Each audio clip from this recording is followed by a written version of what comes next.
Mic check. Mic check. Mic check.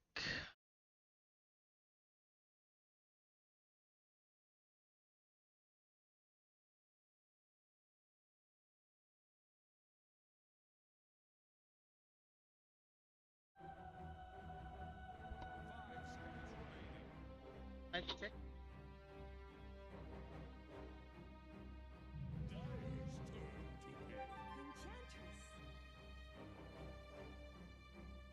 Mic check.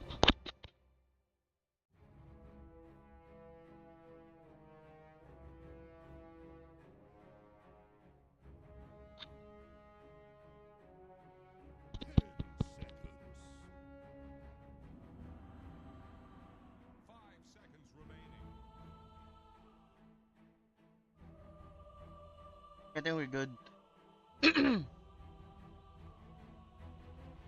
Okay guys, live muna tayo sandali guys. Good morning guys. It is actually 8:15 a.m. and here we go. Dark Willow for Talon. Is this a carry Willow again? Tignan natin guys kung ano mangyayari.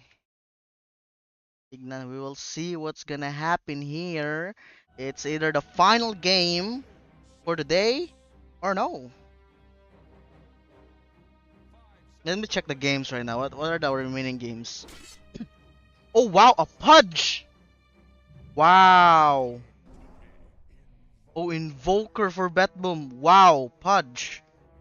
Wow, that's actually interesting. Do we have some casters here? We don't have casters. It's fine. As long as we're not lagging here, guys, we are good in this game. Shenanigans right here. It, check my stuff. Who will be there? Hmm. Ooh, Ricky! Wow, we haven't seen a lot of Ricky in this TI. Podge, we haven't seen it as well. Wow, this is a really interesting game. So is this a no? This might be a support Ricky. There is no way this is a carry, right?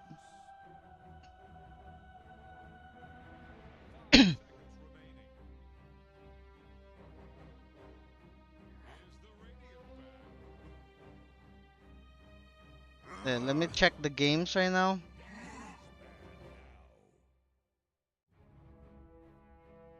I think we still have one more game after this.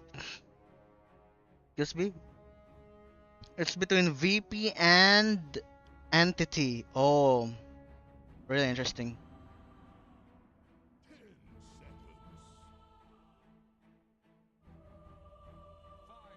Wait, let me grab some water before we. So, I'm having a cough for the past few days. I haven't slept a lot lately because of some things in life. All right, now we are seeing some good shits right here.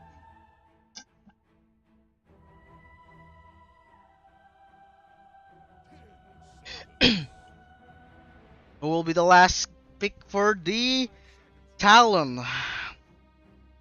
I think they need a. I don't know. What do they need? A carry? Maybe a carry.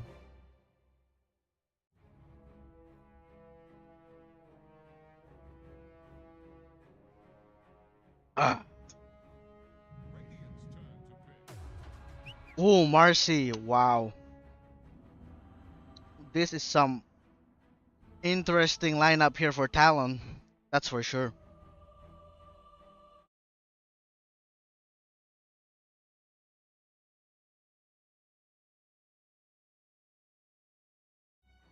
Let me check my mic first. My mic good? I think my hello. Very good.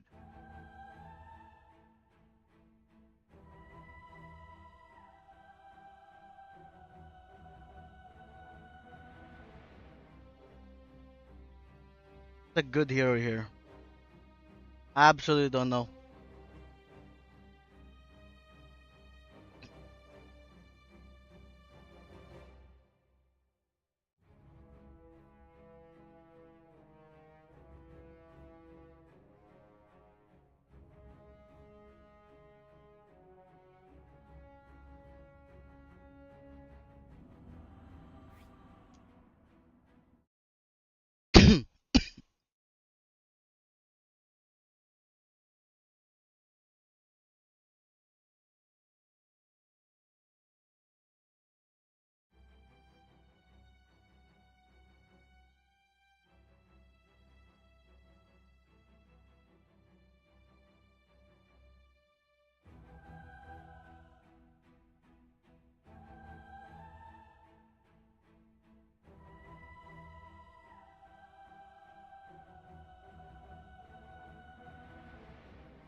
20 seconds left.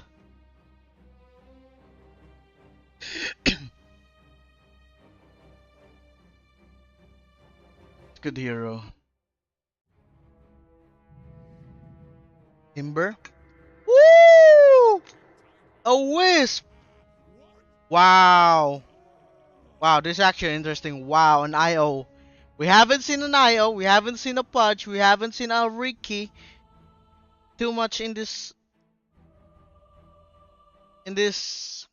tournament.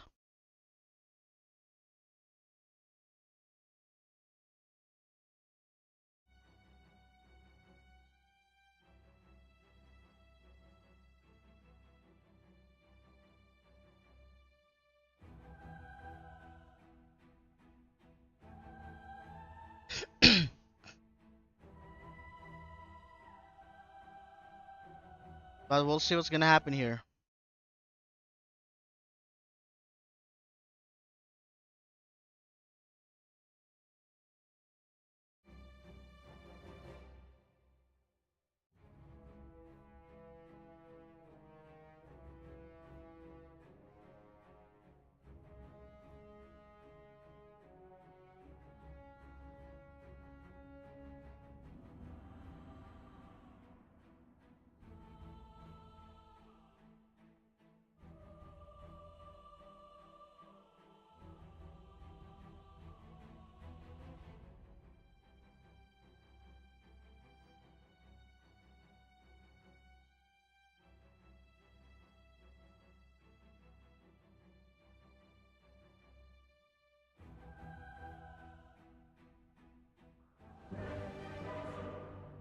Here we go.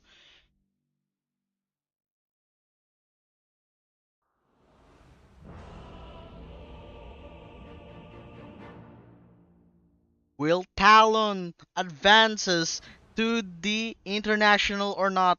Most team with the most.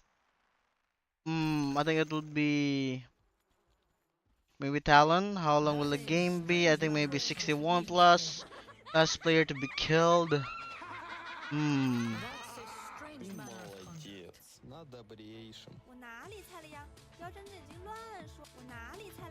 Hmm. 25 minutes.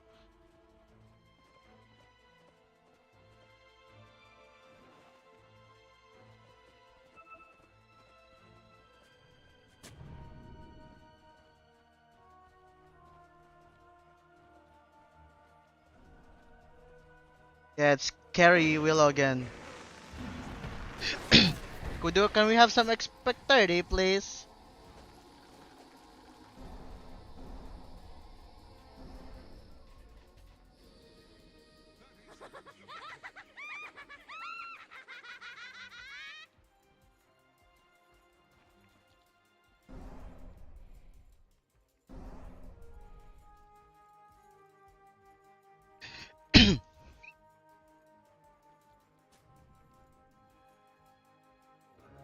Why is there no broadcasting?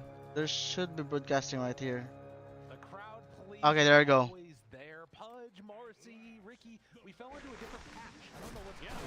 Yeah, Pudge, Marcy, this is really different. Oh no! First blood given up. Betboom lose their muerta. Well, that was a bit of a spoiler. That happened. Oh, the aesthetic of that. Wait, we're gonna the music. We're talking to you guys. I feel like that's what happens in your brain every time it's you and Suns fan, and he like says something. Here we go. Here we go. We're gonna start now. With you, it's only. Okay, so a bit on what I was saying. There's a lot of pop favorite heroes here, right? We're going to see the replay at this point of what just transpired. A lot of pub favorites, and one of them right there. Ollie able to get the fullback onto and through the brambles. Okay, it's one thing to get a Pudge pick and you're like, oh wow, they picked Pudge. And then the immediate response is Rick. That's the other thing for me. It's not just that there was a Pudge, it's that both teams are really going off script here and trying something completely different. It's always fun to see. It feels like when you see a draft like this, you're always... it's really high risk, high reward for both. Right. So it's nice hook. Man, that's one that you want to see right away. Finding 23, but can't quite do enough. And throws from Ollie forces him back. Still a lot of damage onto that Dark Willow. You know, it's interesting because when we saw the Pudge pick save for a moment, you could see he looked pretty happy, but then the Ricky pick came out and then immediately looked pretty crushed. I'm wondering if they had this intention of picking the Isle for a while, and Makoto is kind of an answer to that in a way. It seems like it's going to be a really tough matchup. Just stand still and then he can TP out. I think Save just wanted to play Ricky himself. Okay. And it got picked by the enemy team, and it was like, oh, that's all I wanted in my TI main stage. I just wanted to play Ricky. Oh, man. Yeah, it's going to be interesting to see. So, to unpack a little bit about the laning stage. Oh no, here we go. Podge is dying. Oh no, this is bad. There we go. 23 Savage off to a hot start. How they removed chat here? This is actually annoying right now. Down bottom, the Undying is really hard to play against. And Talon identified how important that is going to be, and they actually ended up putting Q on Ench to solve this. So specifically, one team counterpicked a lane core with a support, and then the other team countered the 5 with a 4. So it's a pretty interesting dynamic that we see very rarely right now, but it shows a very good understanding of both sides of they know how important this Dawn I don't know, man. the way Talon is going to play. And therefore, both teams are really trying to protect it a lot with the draft. I cannot really explain how that plays into the whole thing with the whole Pudge and the Ricky. I think there's a lot of surprise going on here for both teams. I think Pudge is good against Willow, so perhaps that is a part of the logic here was that they were expecting. They're off to a good start. Top on the Willow. Oh, here he goes again. Oh no. Oh no. Oh my goodness, that Marcy and Willow tandem is so good. It is a really cool pairing with Willow. Any hero that has displacement abilities is so interesting because you can get people to hit multiple Brambles, right? Bramble Maze is kind of balanced around you getting hit by it once and how much damage it does. So if you have a hero that can force the enemy team to get hit by 2 or even 3, suddenly this hero is just one of the strongest laners in all of Dota, right? Bramble Maze level 1 does how much damage is it on 1? Like, I want to say, let's say 150 or whatever. You get 3 of those. It's kind of a done deal. No, it's dangerous for sure. And the other thing that we can sort of keep in mind, it was talked about, and I think that they showed this little graphic too at the beginning. This is the first time that they're playing Undying on Betboom this entire tournament as well. In a minute, I wanna make sure that you guys hear. Contend with that Enchantress on Q and all the creeps that they're going to be throwing his way.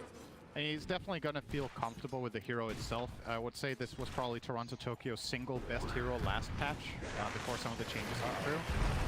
Again, so they kept him. He's strong this time though. Oh yeah. Save pops the salve, and that does create some issues. 2 bracers, overcharge. Hard to kill. Big boy. Okay. Big boy finds a hook. Nothing else. Yeah. 3-0 start, but going to be an interesting match as it does feel like after on bottom. Oh, can they go on him? Toronto Tokyo wants to chase the pushback. That's a good one with Deadshot. That Celestial Hammer means Jabs gets away, and of course this is going to happen if Enchantress finally remove the spectator chat. It did cost them the tombstone, so Jabs is going to have a little moment of opportunity here. Maybe they'll make an aggressive move with the Ench coming in. Oh, he's found the mana burn creep, just going to make Toronto Tokyo basically This is actually a mid-Ricky, wow. I didn't even know that. 50 mana. Undying with no mana is just nothing, you know? It's a melee support that's kind of slow. Dude has Windlace. Yeah. It's real bad. Gonna be curious to see what he chooses to do now on the Undying, if he's going to go back to base. He's sending out 1 Clarity, a Raindrop, and a Blood Grenade. So Huerta is doing good in last hits. No mangoes. Meantime, the movement in towards mid to try and see if they can hunt a GPK. Brought 3 heroes total with Makoto in tow. Yeah, they have the Purge creep. Good one. They get an angle. I mean, GBK knows that this is happening. The 6-minute mark, runes are coming out. It does look like it's going to spawn top with an illusion. And a good job by the Invoker to stay pretty far back. Yeah, he played it very safe there, as he should. Nothing gained out of that movement yet. They are still hanging around that area, though. And instead, the wraparound is going up top. Kodo, Yeah, this one's going to be less expected, I think. Diving this tier 1 tower this early. Oh, and then pulls him back into the cloud. That's really nice. Didn't quite get the Bramble connection, but Save trying to escape, needs another hit. 23 Savage in very far, and now Pure right on top of him. They're trying to buy some time. The hook, it does land. 23 gets Go! up. Nice tornado. And Ollie Double gonna kill fall. for GPK GPK with right clutch there. rotation is down bottom. That's They're amazing. chasing That's an Jabs. amazing rotation right Tombstone there. on him. Starbreaker hits. Jabs wanting to make his way through the gate to escape, still has stick charges as they pull him back in with the fear. Jabs, hammer, jumps away. Does Oh he get my! 18 HP and he's out. Wow. Oh, he's still no. dead. Never mind. He got passed. Yeah, I'm not quite sure what Nightfall was going for, dead-shotting him there. Maybe he feels like it's the last opportunity he's going to get to reliably hit it before the Celestial Hammer gets in the way. But ideally, you want to hit that afterwards, right? So you can just fear him back into you when he's sticking out. Yeah. It ended up working with the Decay, but that was pretty close. Still, it's a big kill for them. And I want to say, overall, in quite a few of Betboom's games as of late, GPK has not necessarily been off to the hottest of starts. This is a good one for him. So the Invoker having a great start here. He shows up and Pure didn't stand a chance. They brought in a lot of people for that kill, and Save trying to escape. Throw out the Terrorize. He's still running that direction. So that won't actually help, but nonetheless. Okay. Makoto tricks the trade. No, good cold snap there. Sure that he couldn't dodge it. No mana now on the Ricky. I think he wanted to show them that he hit it. Okay. It's a mental play for later. If they're ever like, oh, I'm hearing Terrorize, they know it's coming and they know it's a hit. And it's about whether it matters or not. Different story. That one did not matter. It's a similar idea for the hooks as Pure throws one out there on the 23rd. Now this doesn't send the same message. If you throw out a hook and miss that, that does not work the same as throwing out a Terrorize that hits and doesn't kill him. To be fair, is playing around this ward, which has gotten them a lot of value. I think that's 2 hooks now that have been dodged because of it. Yeah, it's a very standard thing to do against side lane Pudge is to get that vision. You could argue that Betboom should be checking for this with a sentry. I think that would be a quite decent investment with the side lane and how this has been played so far. But if nothing else, the farm is still looking okay for Pure. He has 3 deaths, but his net worth is still looking relatively healthy. He's still ahead of the Dawnbreaker, right? To start, and as we mentioned, the Invoker mid is the big breadwinner right now. Rushing a Vessel is going to be GPK. He has it in 100 gold. And there's some decent Vessel kill targets here, right? You're countering the lifesteal of Marcy's sidekick, you're countering the heal of Ench, and you're countering the heal of Luminosity, the Dawnbreaker. So all of these little things that sometimes make a bigger difference than you would think are going to make a very small one now. Not much less strong against the fighting that's direction. There was a courier kill a while ago on Save, which is why he wasn't able to do too much there as far as bringing out wards, I think. But Pure is making the move through after stacking up and taking that other hard camp. Already has phase boots done and looking for an opening. Kodo is down bottom, does see all of this play, and both 4 heroes decide to bring numbers. They're going to TP in 1. Cloud down, interrupting. Oh, here we go. Dawnbreaker with the SS. Jabs wanting to get on to Nightfall. There's no follow-up. Oh. Still good Hook. Oh, that was so close for GPK. But right now, Undying is dying. Undying is dying. What is this? A really good result for Betboom. When Ricky has that good of a placement, he gets all the information possible and starts off with the smoke screen. Nice, I got this correct. The Brambles just have to hit there, right? Yeah. From 23, and he missed on all of the potential targets, so they got to disengage. That could have got really, really scary for Betboom. So I would say, given the circumstances, I would count that as a win, only losing your 5 there. Well, the Midas tracker, at least in this game, so far is only going to be at 1 for the Willow, which does feel like it fits pretty well with what you want to be doing. Yeah. Ollie, in the meantime, does need to back out. No mana and had rebound on cooldown. It's funny because usually, you know, at a tournament like TI, when the meta develops and teams get used to certain things, when you throw a complete curveball like this, I'm very curious to see how Betboom just adjusts to playing against just Ricky in general. Like, let's say everything in the game is the same as always, but now there's a Ricky. The style of play is just so different, and when Mikoto's off the map on this hero compared to what he usually plays, the dynamic is just, you know, you're kind of getting paranoid, you know how you're going to place your heroes. Are you gonna over-rotate for protection? And there's, you know, I start seeing ghosts when there's nobody even there. Makoto's just farming jungle, you know? It's a very unique hero in that regard, and the Dawnbreaker combo is just super scary. When Ricky gets Diffusal Blade, he can just go on any hero, diffuse them in Smokescreen, and they use Dawnbreaker ulti. And with that Solar Guardian connecting, you're killing, I think, any hero in the game. Well, and right now, too, there's no Force Staffs, but eventually, as a nice dodge by Jabs, there's also the threat of the Ricky Shard. Yep, which we have absolutely. not even talked about or seen that much in competitive play. Hero's been super dead.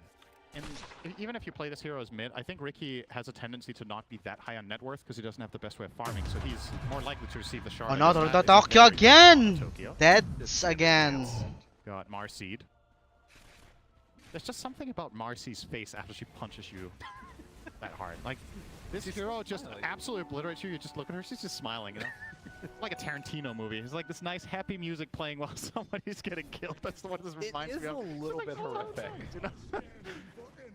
Yeah, that's you're Uncanny Valley, something about it. Yeah.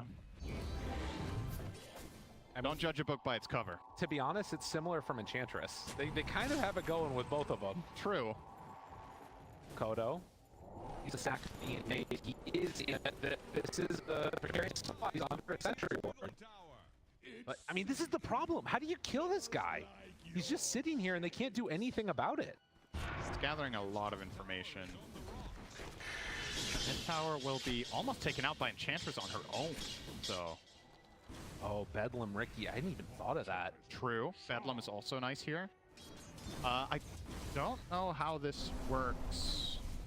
With tricks of the trade. Yeah. I would imagine it stays right on top, but we'll see. So if you Bedlam Ricky and he jumps into Dawn, and Dawn ults globally onto an entry. Right? Well, Right. well, for now, Betboom, they're going to relocate and set up for the kill onto Jabs. Nice stack of play sheet there for sure. That should set up for the mid tower going down, though. Yeah, Q takes that one away. So Is that a full Ags? No. It's, I was like, he got really hard. He has half the Ags. yeah, Working his way up. full Won't last long. Dawn does have Solar Guardian back up again, and Makoto, they see this. He jumps. There it is. Dawnbreaker ultimate right. It is so difficult to protect against this. In theory, I was one of the best heroes for this, right? But Relocate, they knew it was on cooldown, so... Nice little snipe here coming in from Talon, who now, ever so quietly, have amassed a 3,000 net worth lead game. The mid tower obviously plays a part in that, but anything, 23 is just completely uncontested on his Dark Willow with Midas. Clearly out farming the Muerta. Very close towards that Aghanim Scepter, and again, as Betboom, you got to start thinking like, oh, the smoke there is going to break onto GPK. They're going to walk right up the high ground, not that afraid. Makoto is there. Get away from me. Hurricane. But you got to start to wonder if you're feeling the nerves of recognizing you're one game away from being eliminated from this tournament. You got to get something happening, but Blue thought about going in for more. Didn't need to. I just realized Dawnbreaker kind of fits the bill too for the smiley face that we just talked about. They have 3 of them. Imagine you get ganked by these heroes, they're just walking away smiling, you know? Murderous rampage. Smile on their face. Yep. Oh, that's a dead undying again. Toronto Tokyo is going to have a rough one. They picked it to win the lane. They kind of didn't. They did fine. I mean, Muerta is definitely enabled here, but this is a very steep recovery curve for an Undying who has like no net worth, right? He has 2k net worth, so does the Wisp. Look at the other side. The net worth is really crucial in this game. That extra utility item, Pure, get the hook. Get worse. But That it. Makoto's there too, but they do get the relocate away, and that means That's a Io's dead going to be eye. dead. Yeah. Well, tough stuff. I mean, Synderen, this is looking more and more desperate for Betboom. Is there a case where they start to get stronger eventually? Like, is it you see to play around the Pudge Ags? What's the call now for Betboom? well, their lineup in essence has one catch that is reliable, and that's Tornado, right? You can try to play off a hook, but the problem with this Ricky matchup for the Pudge is that you're just scouted a lot of the time, so it's hard to get these surprise plays going. Even if you smoke and you break on the Ricky, Ricky can maybe just escape with tricks of the trade smoke screen and get away from you even. So think we're looking at something like, yeah, get the Pudge Ags and look for a smoke move collapsing on the mid tower perhaps. Get something going where Tombstone starts playing a role. Get your Invoker to have more of an impact, because you mentioned GPK was off to a hot start in this game. And since then it really quieted down. He's 2-0-1. 2 of those kills happened at the top tower when Talon dove, minute 6. So there hasn't really been much initiative taken by Betboom. He's about to show on the mid wave with the rest of Talon heading over this direction. Just, Oh no. you. Smoke, save, they're on him right away. Toronto Tokyo already drops down the Tombstone. Maybe this could actually work for them with the Dawnbreaker ultimate. Now the Tornado comes out. They explode! That was the fight that Betboom needed, and the hook back in finds Jabs. Perfect for Betboom. That is so huge for Betboom. That's a 3,000 net worth swing right there. They activate their lineup a lot. This is going to be Pudge Ags.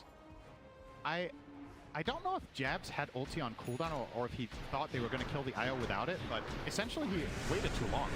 Ended up costing them. That's another one here. Finding 23 Savage, terrorize. It's not happening. Betboom. Oh no, Betboom are making moves right now. And that 5k net worth lead is down to 1k only. Less than 1k. The course of these couple of minutes here. Wait, is Save dead? Suddenly Ollie shows up and is going to find the finish on the save. Wait, Makoto's here too. Hold on, GPK maybe going to try and turn this. They get the disarm, but it's not enough. Now he has to run.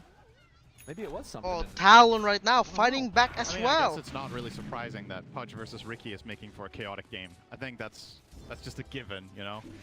It's going to be crazy. It's going to be surprising the way the teams catch each other off guard. And now that we've seen this last fight unfold from Talon, I don't think they're going to make the same mistake again. I think if Ricky gets on top of IO, next time they're going to instantly use Solar Guardian. You just need to get this Wisp out of play so that you can snowball the fight. What ended up happening last time around was that Save got to reset and get out, got saved by his team. And they got those nice 3 kills out of it. So definitely a little bit of a learning experience there for Talon. Fortunately, these 2 recovery kills for them kind of salvaged the deal decently. So they're now back up 3k again. Right. I mean, that like 5k mark of net worth lead is one that really is like a turning point. You get 1 kill and you're already in the lead.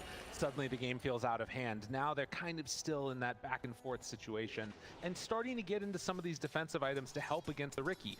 Muerta has Force Staff coming out right now. Invoker's trying to build into it too. Yeah. Or rather into the full Hurricane Pipe. He already has Force. That's a really good point about the Ricky Shard, right? Now it's just getting better and better. Yeah. We'll see if Mikoto actually chooses to buy it this game instead of hoping to get it from the Tormentor, just because it feels like the way these games, these fights are going to transpire is that he wants to jump somebody, start off the fight and isolate and kill that target, and then jump to the next, right? There's no other reliable catch in their team that's going to set him up, like a targeted stun or whatever. So there's a lot of the initiative that is on his shoulders. And if he's playing against 3 Force Staffs and they just keep repositioning, he's not really going to get the job done. And it also, in turn, getting that shard makes Dawn's game so much better, right? So you want to enable your teammates like that. And it's a relatively small price to pay to pull that off. You'll finish the BKB first, though. 400 to go. And yeah, I guess worth mentioning as well, while all this stuff has been happening, Nightfall has quietly taken over the top net worth spot, right? With this death on the Willow. Muerta is starting to get really big. Strong Muerta steps forward, and GK Invis will find Makoto. They do much to him there. Good God, Slay didn't hit! Just off the mark with that dead shot, that would have been it. Oh, Sunstrike not quite going to connect, but the Spirit Vessel still burning Makoto down.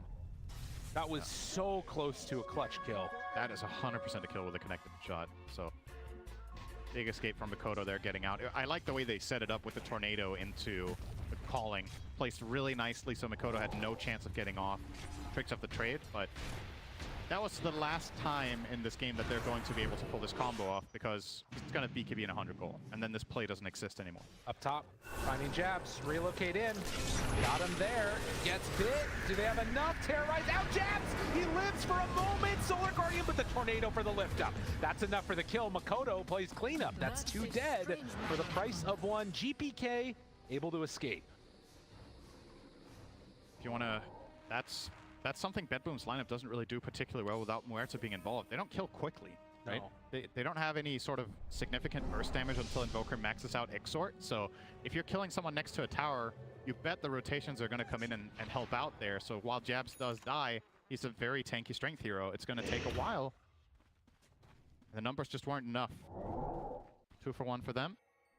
Talon trying to get set up for their late game scenario now. They have a Hand of Midas done on the Enchantress as well as the Willow. Oh boy. So they're at the very least eyeing that future that could come out. And Ricky queuing up the shards, so Yeah. Makoto recognizing the value of it. That's going to be so big for them, this shard up.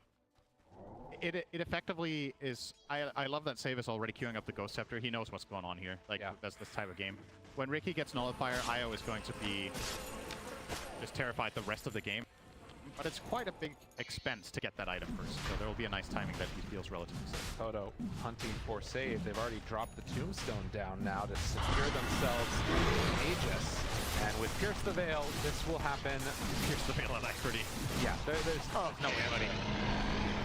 I mean, Nightfall is going to be a problem. That is something to be pretty concerned about for Talon, as Betboom now maybe starting to eye up a couple more of these towers. Dota really has changed, hasn't it? Ursa is no longer the Roche King. No. There's a new queen in town here. Muerta is so fast at killing Roche. A little bit of an amplify there coming in from the Invoker. It is interesting, though, because after you get that Roche kill with Muerta, you have to run away. Yeah. Because you need Pierce the Veil to fight. Yep. With Ursa, you can kind of just keep going. Shard going the way here of Q.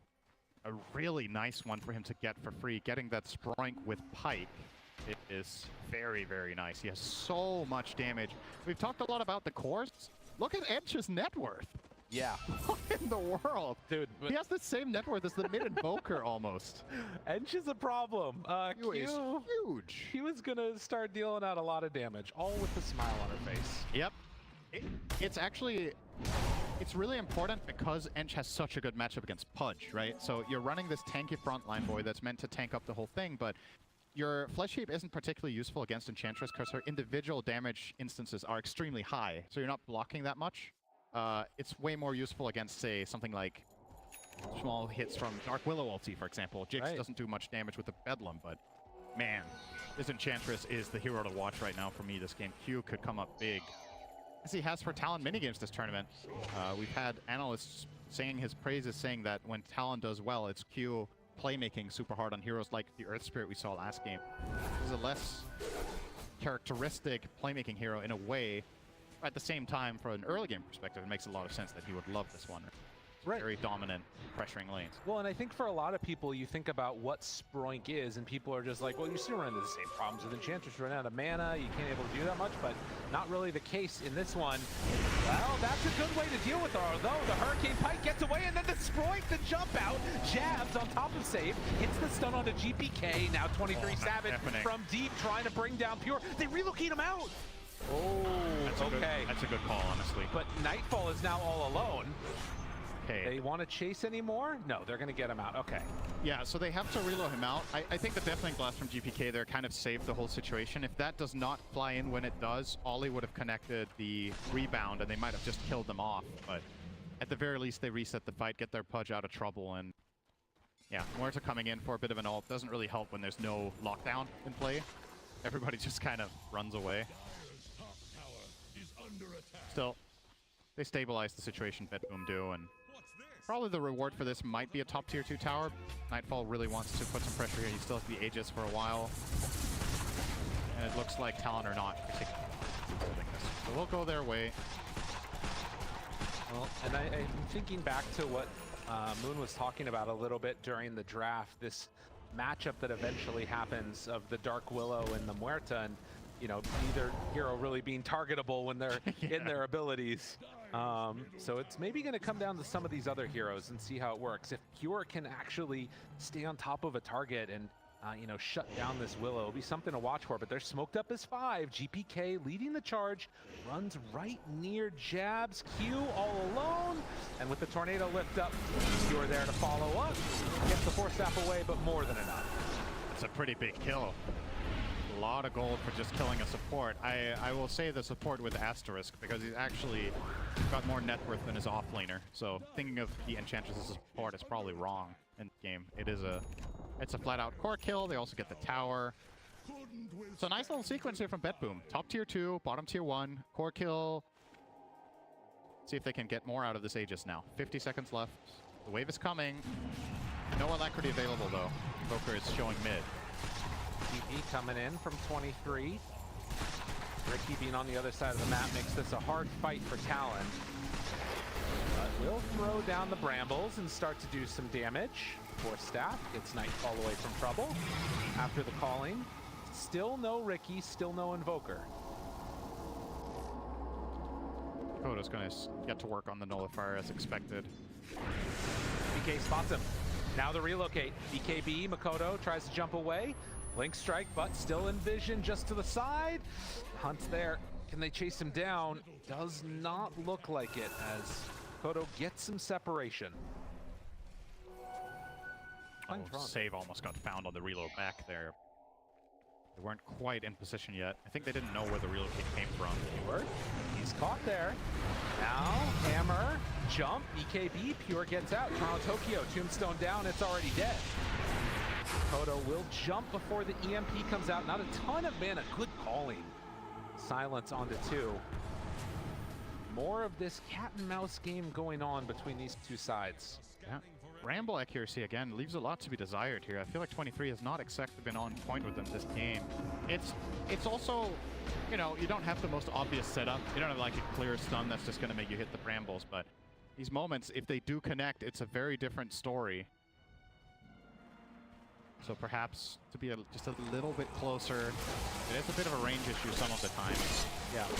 All right, let's see. Betboom versus Tormentor. A tale as old as time. Save. Will they survive? Oh, save. Oh, no. They survive. All right, he's good. And that... Crowd's excited about that one. That will be your favorite shard in the game. Grab ally. Oh, is that my call? Okay, yeah. I'm gonna ruin my voice.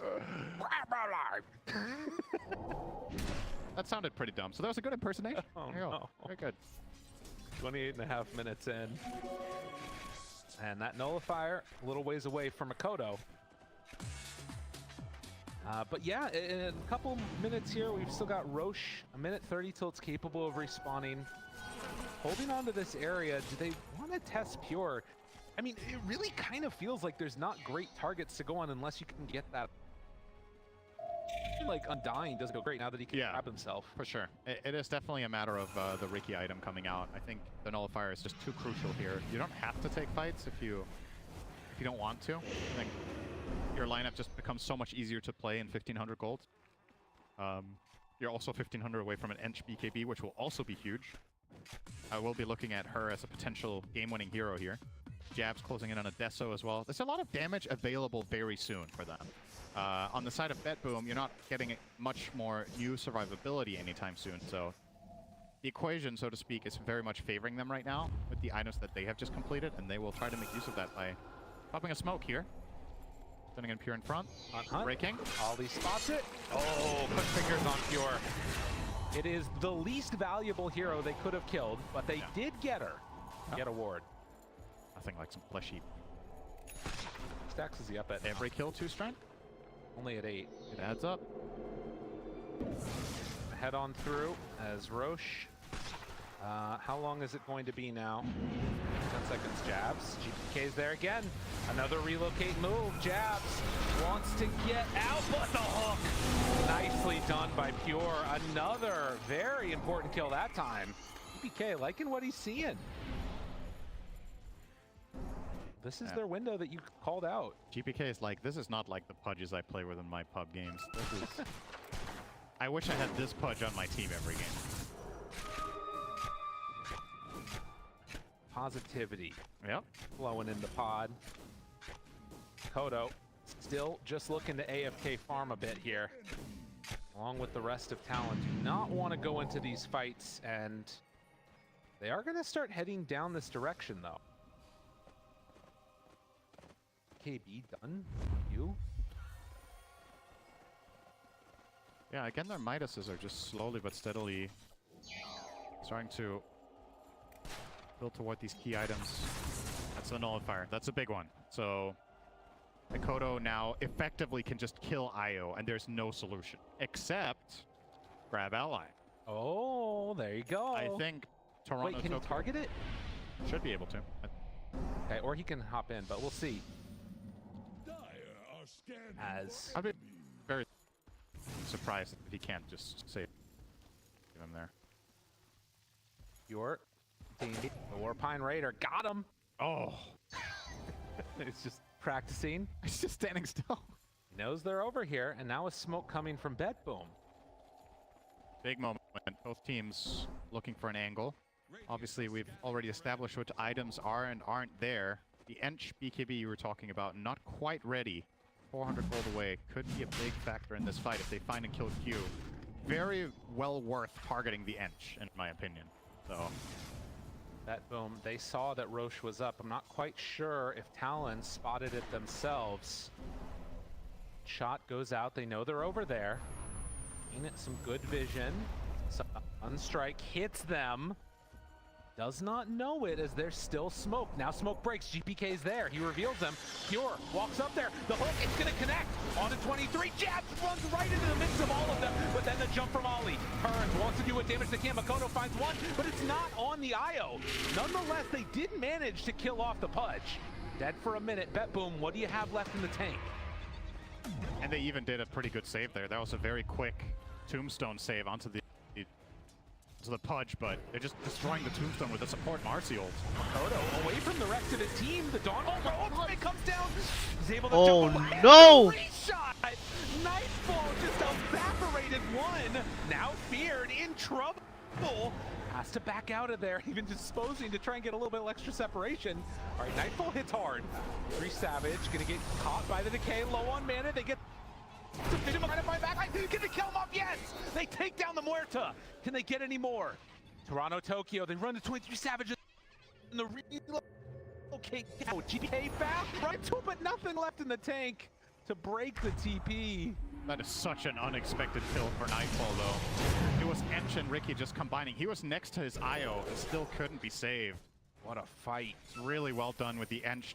Massive burst of damage together with Ricky is enough to take out Muerta. With no ulti in the tank and no BKB, you are a very vulnerable hero in situations. I don't really blame him for feeling relatively confident there. He's next to his IO, thinks he can probably get reload out, but the kill's just too quick. I mean, it does show, as you're going to see in a moment, 2,600 damage done in just a second onto Jabs. Bang, bang, bang, bang, bang. It's just gone. I mean, that's got to worry you a little bit if you're Talon, right? Or do you think that they're still okay after getting the Aegis? I mean, it's definitely worrisome if Muerta gets to just lay into them, but the good news is they have relatively good mobility, right? Yeah. Talked about how it's hard for Muerta to target the Willow. Willow now has level 20 talent, which is the big one, and Octarine. So we're going to see the end of this kill here. Yeah, if they had anything with GPK, they would. But yeah, Willow is going to be a hard target for Muerta. Ricky is going to be a hard target for Muerta. So yeah, she's going to obliterate Jabs. There's no doubt about that. But what about the secondaries? Can you kill the Ench is the other question. Right. Ench has pretty good repositioning with the Sprink, with the Pike. She can get out of trouble. The other thing to watch for, I'm thinking about here, is going to be this Blade Mill. Only one in the game, believe it or not. Currently on the Dawnbreaker. And you think about what happened earlier. If that goes on again, Muerta might just blow herself up. Very little survivability on this hero. You've got to be careful with how you interact with that. Obviously, you're going to have some extra layer of protection, but definitely still could be a bit of an X factor if things play out the way that they... I mean, we've seen a couple of previous Dawnbreaker kills where Muerta did concern if the BKB and protection isn't there. 4K lead. It has a sort of similar feeling to last game, doesn't it? That you get these big fights, the only objective that's being secured is Roche. This classic Talon late game feeling. Guys, we're just going to go super late with our classic core combination of Ricky and Willow. When I think Talon late game, I think Spectre. Right. Not this. Also, playing these heroes at the 60-minute mark, which don't want to get ahead of ourselves, but, you know, just judging from how these games have been so far, I think it's relatively likely we'll get there. I think for both teams, it's kind of uncharted territory, right? Like, playing against a Ricky an hour into the game, how often do you do that? Oh, GPK just barely getting off the Ghost Walk there. Man, a little bit scary that they've been able to connect onto that one. Hillary has arrived, so it begins. Dark Willow with a bajillion attack range, with sidekick. Slow down time on Shadow Relic. Cooldown 9 seconds, duration 7. I had to look it up while you were asking. 5 competitive games on Ricky from what I can see on Makoto. Last one in 2021, unless there's something I'm missing here. But Fjord jumps in and finds jabs right away. With Nightfall in tow and now turning on to Makoto. Heal coming out, try to keep Save alive. It's not going to happen. Nightfall just over the game. Good trade for Betboom. They kill a core for support, and they force a full-on rotation from all of Talon's heroes. So, gonna give them some time to push out the waves and get the map done. GPK will spend this time trying to complete his hex, but okay, he does use the gem here, so we'll be aware of the circumstances. To be, I mean, that's the thing is, like, obviously late game Dota becomes also just this battle of vision and carrying the gem, making sure you're not underneath a ward, all the more important when there's a Ricky in the game. 23. He may have gotten himself stuck somewhere. He piked himself up to the high ground, but fortunately his hero can just bramble maze the camp, and then it runs over and he can hit it from 1,000 range. Very good. So the new generation of Nature's Prophet cliff farming is in town. Take notes, everybody. And the difference is you can't do it from level 1 on Dark Willow. You do need 20,000 net worth. But then it's great. Actually, maybe you can do it. No, you need a way to get on the cliff. Right, Then exactly. you can actually farm from it. Well, equally good as Nate Prophet on level 1 cliff jungler. Sure. Is there even anywhere you can do it anymore? I guess over on, like, the Radiant side off lane. Oh, wait, this somewhere over there. Yeah, I suppose maybe. Don't give them ideas. Sorry, my bad. 38 minutes in. That tier 4 neutral items are coming out. Betboom having already gotten a trick circle for Teal. That'll be pretty nifty, helpful. But it really does feel like if anybody wants to push the tempo right now, it's going to have to be Betboom. Talon are very, very happy sitting back farming. He'll go on the cliff again. Don't think he won't.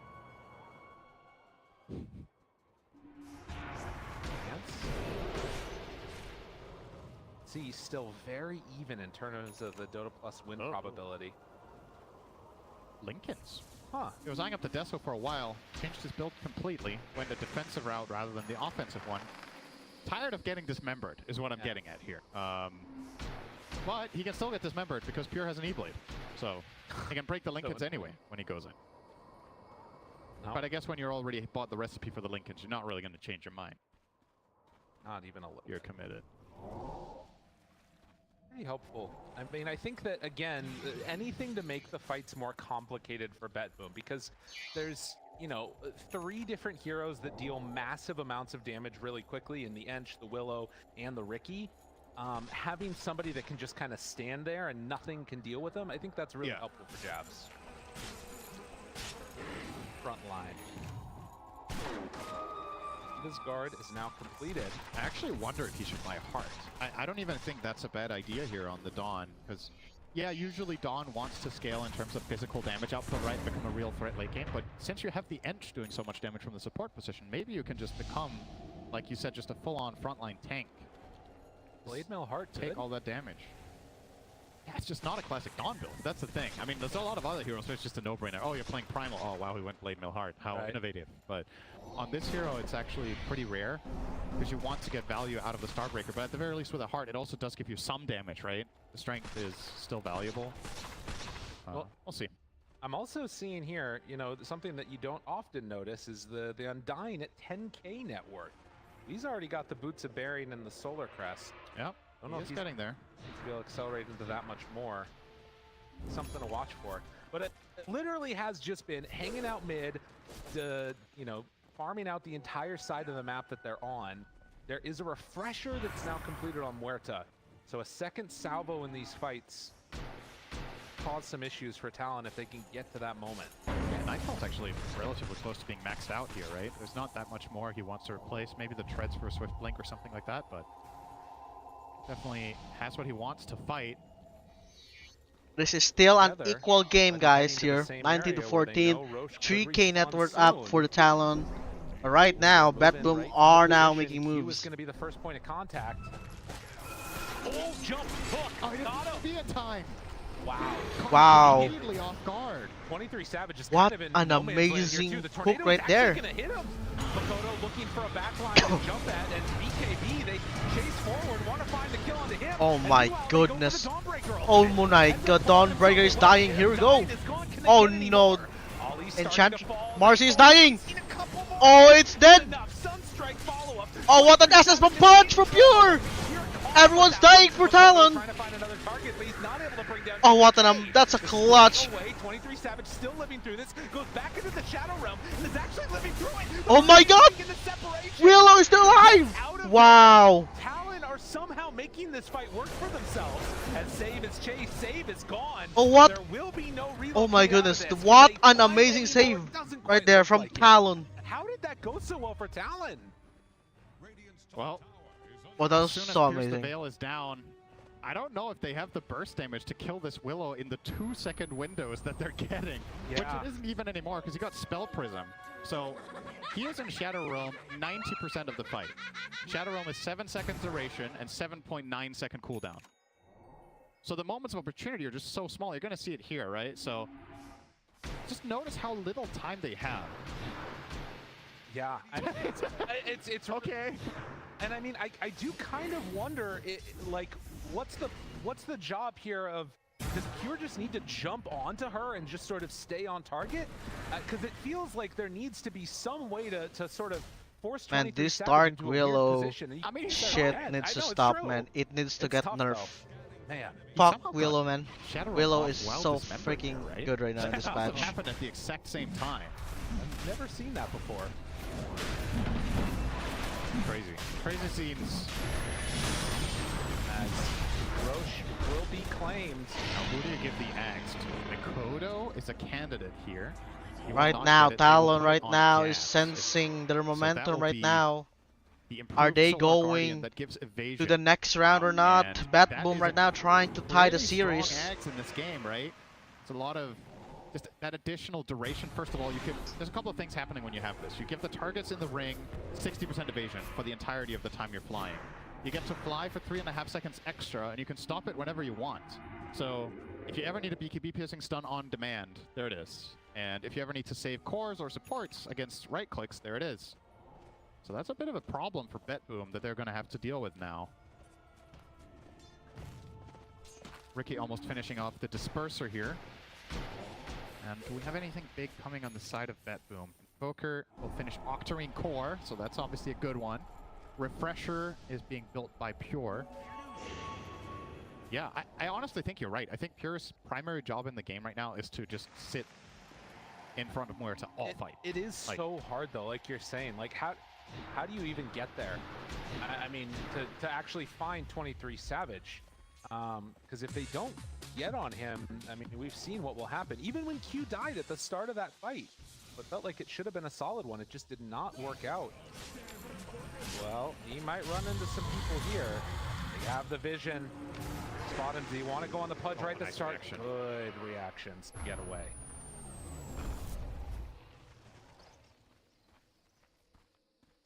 Another situation and moment where it feels like we're on a knife's edge. It could go either team's direction.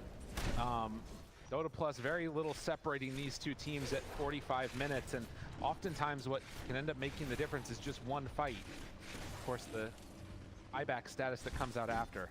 The big hero of this game is Muerta. She's either going to make the game-winning fight, or she's going to get caught off guard one time, die, and the fight collapses. Betboom do not have enough damage with Nightfall out of ulti or dead. So there's so much riding on them getting value out of this refresher orb and these two back-to-back pierce the veils, which is, you know, a grand total of 16 seconds of damage. It's quite a long time. But we've seen from Talon that they've got this really good lineup for just kiting. The Riki kites away, the Marcy can jump away, the Willow is... Now Willow also has Wind Waker, so she can save another target at this point. Or herself, either way. Not sure she's going to need it herself, to be honest, with how it's gone so far. Here comes the artillery, long range, nice hook! Oh, they get it, a freebie! Oh, that's the Oh my goodness, that's the ages of the Riki! Did they get anything else? Terrorized, waiting for the right moment. BKB finds him, immediately bitten, but the Dawnbreaker ultimate, it's healing Makoto so much! They just get away for free, but the Jab's not gonna be so lucky. They managed to get one out of that along with the Aegis, and Talon learned the mantra just another time, never go high ground, ever. It's not a good thing to do, it's not a good place to be. I think they learned a second mantra too. Riki is not a frontline. No. Did you know? He died very quickly. That's just honestly just a bit of a blunder there from Makoto. Like, he does not need to be in front of the tower for any reason there. They're safely sieging it from very far away with the Willow. If 23 somehow gets hooked, he can instantly Wind Waker and fly out of the base and then have his Shadow Roam again. So risk reward, I don't think Riki had a reason to be there. And Pure, he's not gonna let that one slip away. Immediately identifies the blunder and maximum punish, right? Aegis down, secondary kill on the Dawn. So very, very good defense from him. Hook on Creeps in Toronto, Tokyo. Oh, is he actually? Is he like my farm? And then he missed. Sometimes you just gotta let people know. Yeah, Muerta has attack speed, I'll tell you. She's getting very stacked up, and now the evasion not even going to be as effective with MKB completed. Yep. Still a nice reason for the Axe, right? Like, just putting that on Dawn kind of forced Nightfall's hand. This is an item he didn't want to have. Yeah. So it means there's another value item in his inventory now that is not a possibility, just from that Axe pickup. Marcy has Basher completed, almost level 20. Again, we have to keep our eyes on these supports, quote unquote. Absolutely. And the Enchantress at 20,000 net worth right now. It's worth noting that Makoto has, in a way, fallen off a little bit relative to where he was, and you know, Q has taken up that space. Yeah. But still both very dangerous heroes as the refreshers completed for Pudge. The level 20 talent on Marcy will be the 15% unleash move speed, so it will be a lot stickier. Fights. Goes down mid. Makoto maybe looking to eye somebody up there, but save behind him. Very difficult to get any type of meaningful kill. Now wards drop down. They see everything. Talon, do they want to go for the all-in play? Jump, finds him, immediately BKB force staff gets out of trouble. That was the reaction they needed, and you can see Japs immediately gets out of trouble. If Makoto has an Abyssal there, that's a kill, right? Yeah. It's the fact that Talon don't have any instant stun, so you're actually relatively safe as long as your reactions are in order to just get out of there. So Nightfall not gonna panic. He's just gonna press the buttons he needs to, get away, and reset. If Riki does go the Basher route, that becomes really interesting with his ability to lock down the initial target, but it doesn't seem like that's the plan. Currently eyeing up a Linken's. Again, another hero wanting to buy Linken's against Pure's Pudge. Yeah. He's doing so much work this game on that very uncharacteristic hero. Not for him, but for the tournament. Well, and the other thing that we might end up seeing eventually is 23 Savage throwing out one of those terrorizes on the Muerta right away, because if she doesn't have her way to get out of there, you've still got to deal with the Riki shenanigans. So that could be something to watch for also. Not easy to get all those things together in perfect concert. It's really rough. As we are now eclipsing the 50-minute mark, and next Roche. That's good by a Hex. He has the gold for it. Nice. But is holding on to it for now. I don't know if this is a commitment from him or if he's still judging whether this is the right idea. Because you could also look at it from the perspective of, okay, like we said, there's the option of the frontline build, there's an option for, you know, a standard, like, let's say AC or whatever, but it doesn't feel that great against Muerta, right? So you're probably not buying that one. So maybe the utility path is just what he's going to go for. I think Refresher is honestly a kind of interesting idea too, right? When you think of how this game is played, he ultis in, the enemy team has to reset away. He can then immediately upon landing, he can blink out and just ulti again. And you're effectively negating a lot of the presence of the Muerta in the fight. Despite having MKB, you always have to thread this. You have to tread carefully because you could get BKB stunned, right? By the Donald at any point. So if that ring is just over you, it's kind of difficult to deal with. He will opt for the Hex first and foremost. But now Refresher feels really nice too. You don't have mana problem with this side, and Link has mana regions through the roof. I don't know if you ever get rid of Blade Mail there either, but maybe eventually if you get I think you armor. probably do now. Yeah. That's the next item. Get rid of that Blade Mail, get the Refresher, or... Yeah. Ooh, nope, not gonna go for it. You're savage. Alright, so check it out. He's also covering the Shadow Realm now with the Wind Waker. Yep. If toward the end of your Shadow Realm you Wind Waker yourself, you can Shadow Realm again. Effectively untargetable for 17 seconds straight. And Wind Waker is an 8.6 second cooldown. Oh, or finds one. He gets onto him, but I don't think you're doing anything to this Dark Willow who's hitting Ancients at the moment. The rest of Betboom try and back away. Honestly, what the hell do you do against this Dark Willow? This is insanity. I don't know what you're supposed to do. I guess just stay on top of her, but like you got this thing too. The Wind Waker gets her out of there. I mean, eventually a hero like Invoker can be pretty good because he has ground damage that he can land with a combo. If he catches her in a Hex and he just blasts everything, maybe you get Ags plus Refresher as well for that Cataclysm combo next to Pudge. You know, there's gonna be options. It's obviously super annoying to deal with, and there's a reason this hero has become popular in the latest stage of the turn after. I want to say primarily Shiro has had success with it. It's not a new idea per se for these teams that it just came out of nowhere. They knew it from pubs that this was a thing. Yeah. Sending out the Forge Spirits. Jab The Forge Spirits. up front and center. They also sending in the little creeps from the Enchantress. At least for now, it's a stare down across the Roche pit area. Interestingly enough, we're going to get pretty close to Roche switching sides in the midst of this fight. True. Something Betboom need to be wary of. And honestly, something really important for Talon this game is that they have the only... Right? I say that there is an IO, so I guess you can consider relocate. The problem is, if you're, let's say you're split pushing a lane with Invoker and IO, right? And they relocate to the fight. You're on a timer to win that fight, or IO will have be forced to leave, and it can get really awkward. Dawn ulti is always just going to, you know, just farm wherever he wants. He can take care of the dangerous lane, just throw a hammer and go to fog. So in this standoff, Betboom are never going to threaten high ground. Dawn will always solve it.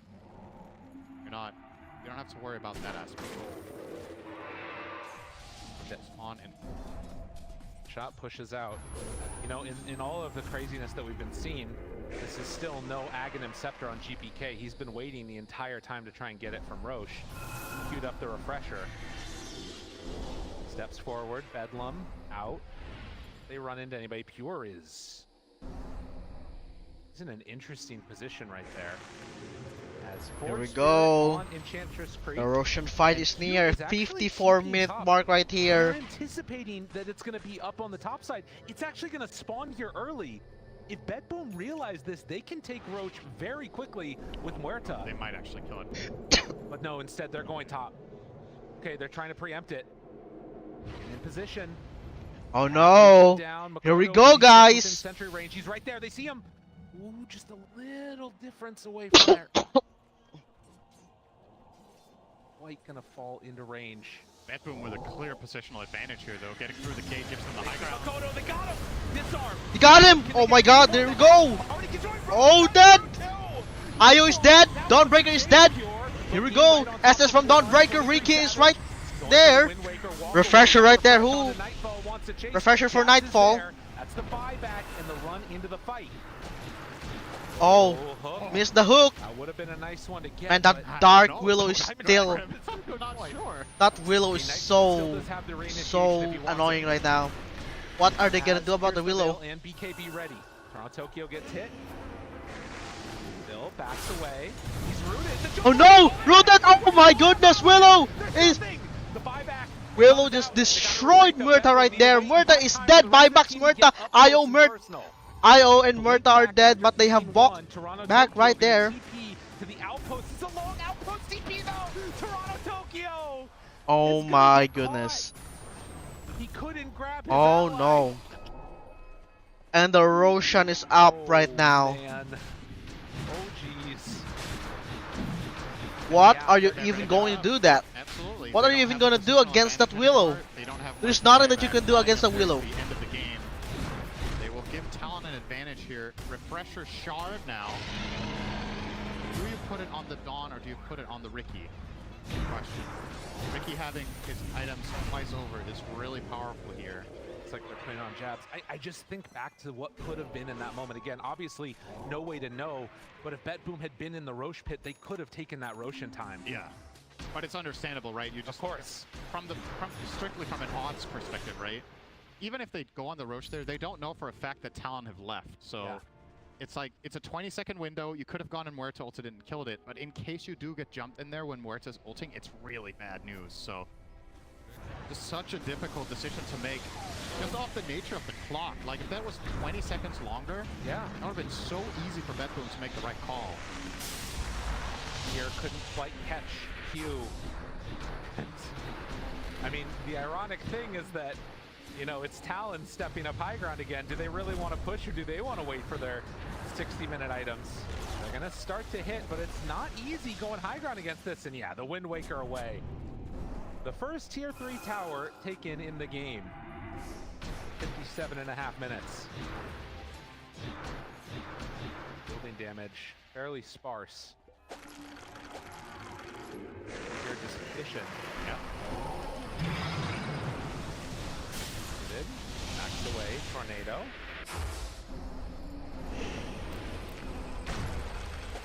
And another hook, not quite on the mark.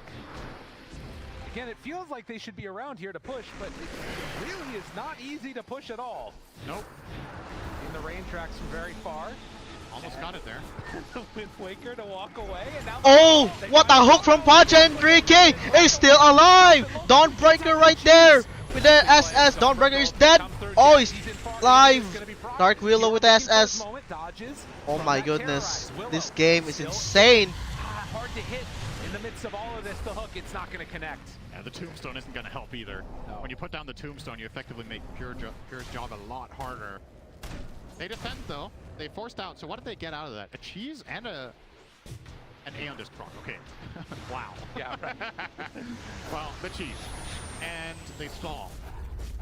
Absolutely. Whittling away at the Aegis timer. 2.5 minutes left.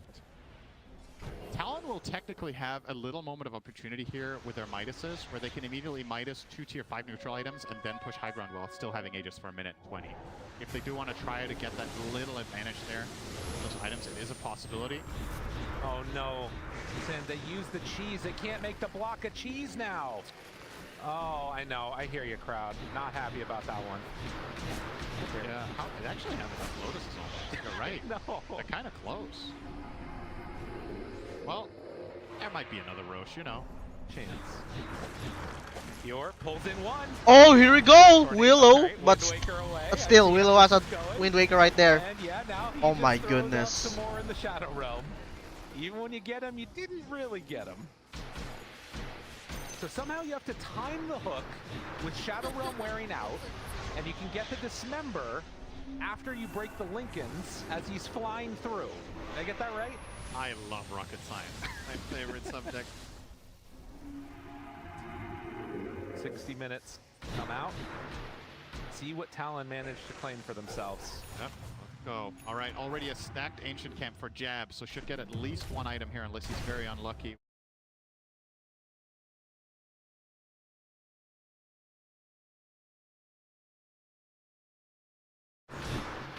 Betboom out on the side of the map, trying to get themselves a couple of items. No Midases in hand. Big reps one. Oh, Book of Shadows for the Ench. Mirror Shield is so good against Pudge too on jabs, right? Like, you have so much freedom when you jump in on the spawn. 3. This one melee creep trying to get vision. Oh, They got him again. Do they have anything to follow it up? Does not appear so. A dead shot.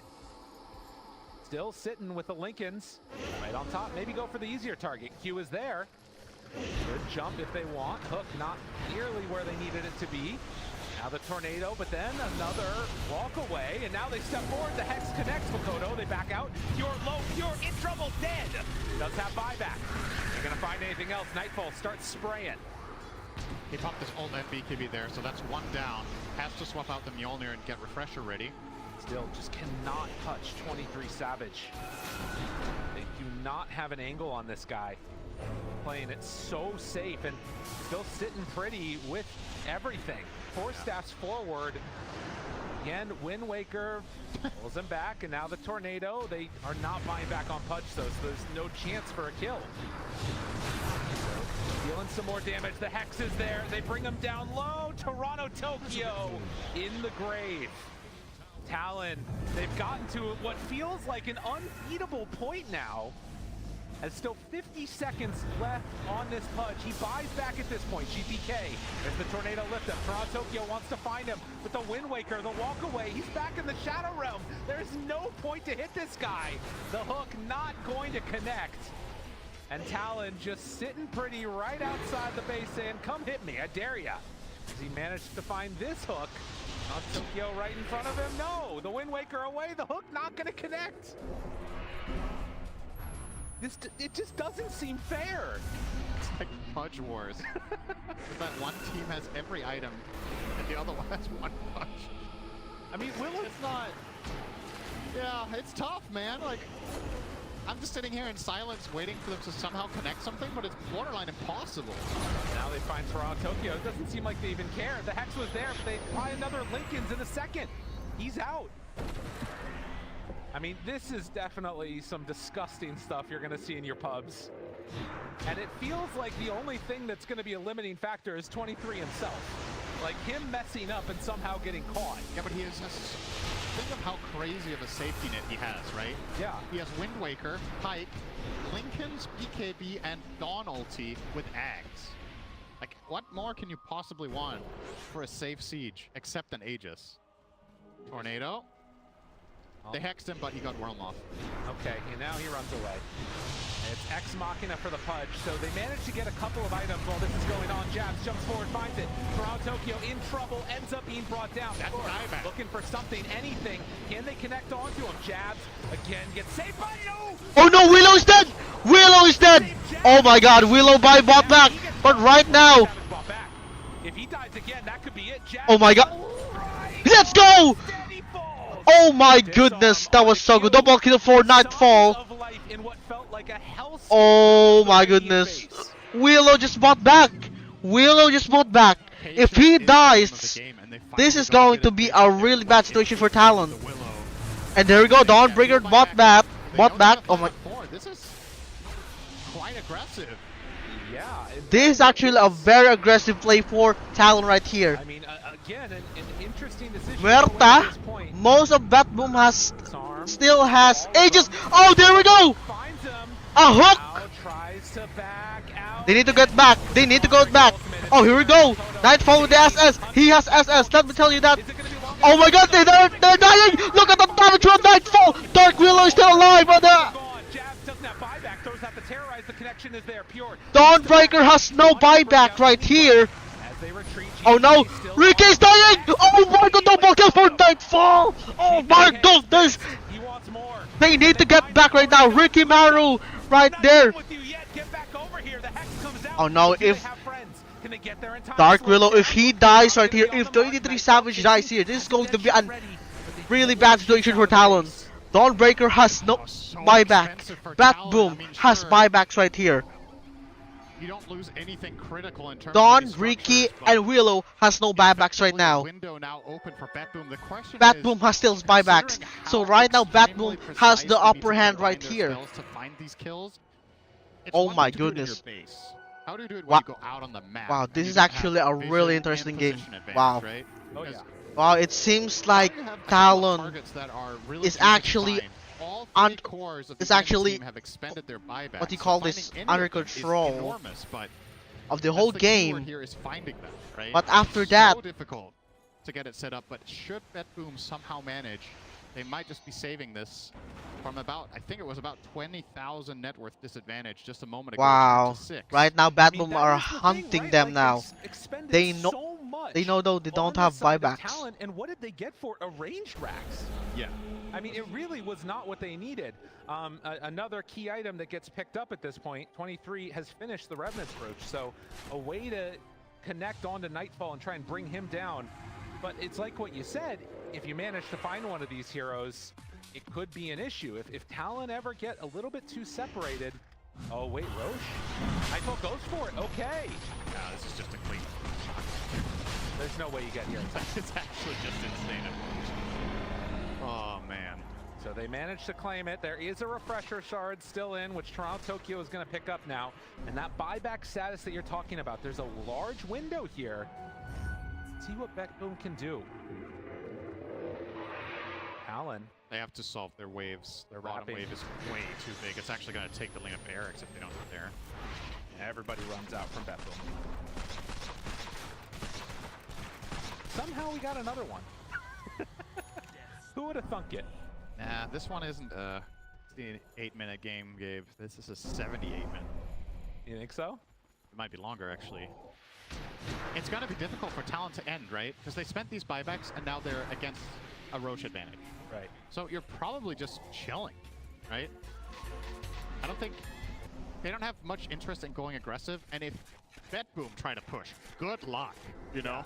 No, absolutely. It's so difficult to push into this Willow, into this Marcy catch, into the Ench, just throwing impetuses with huge damage from range.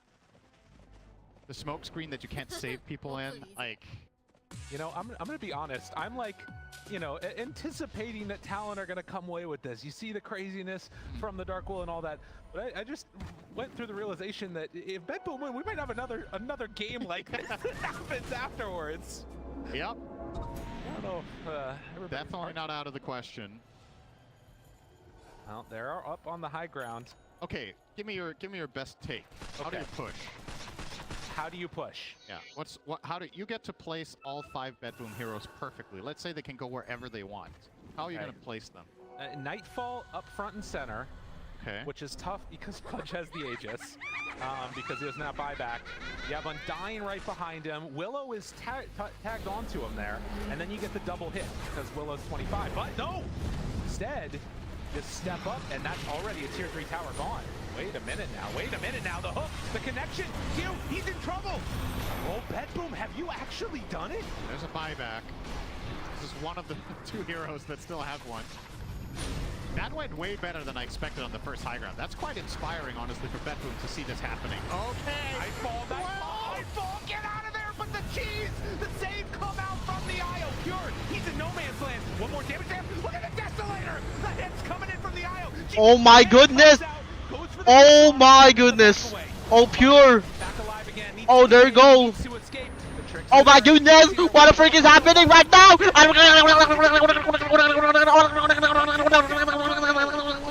It's gonna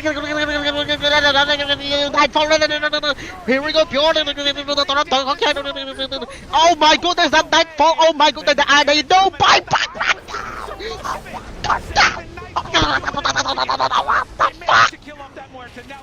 That bomb is knowing it! No buyback for Ricky! No buyback! It's a 1-1 right here! DJ! And it's DJ right there! Oh my goodness! 69 minutes! Betboom just did an amazing You were right, game. David. Wow. 70 minutes. It was close. It was very, very close. Holy shit. I actually can't believe Betboom just ended it like that. Wow. Given how difficult the fights looked in their own base. Wow. they just- Wow, that at was some point such you an just go amazing for it, game. right? They have the advantage of the Aegis and Cheese there, and they just run in, Wow. drop all their stuff. Okay, I'm gonna take a and break, hope guys. that We're gonna go Talon back for make a game mistake 3 and get later. caught, and they That did. was such an amazing game. Kodo- Wow. 2-2 right there. Wow. That was such an amazing shit right there. Okay, I'm gonna take a break for streaming, and we're gonna go back game 3 after when the game 3 starts. Okay.